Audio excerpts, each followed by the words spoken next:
जब ख्वाब हों बड़े मगर वसाइल ना हों, जब तालीम हो पास मगर रोजगार दस्तयाब ना हो, तो नौजवान अपने घर, अपनी मिट्टी सब कुछ पीछे छोड़ कर निकलता है। बलूचिस्तान से कराची का ये सफ़र सिर्फ फासले का नहीं, मजबूरियों का भी है। आइए जानते हैं पशीन के एक ऐसे ही नौजवान की कहानी जो उम्मीद, कुर्बानी और हकीकत का आईना है।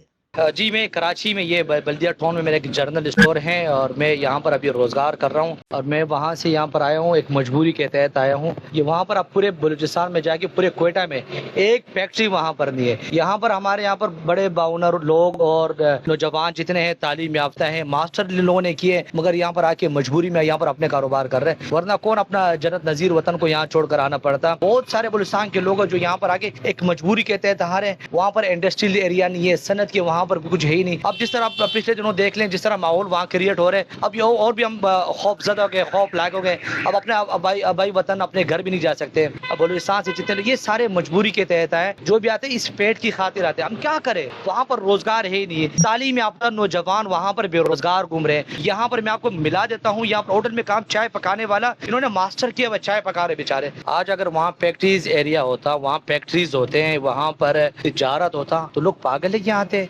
अल्लाह काम से ये अपील है, खुदा रहा बलूचिस्तान के हवाले से भी आप थोड़ा सा देख लीजिएगा, वो भी इस मुल्क का हिस्सा है, सुबह है। ये सिर्फ हबीब शाह की कहानी नहीं, ये बलोचिस्तान के हर उस नौजवान की आवाज़ है जो तालीम याफ्ता होने के बावजूद चाय के होटलों पर काम करने पर मजबूर हैं।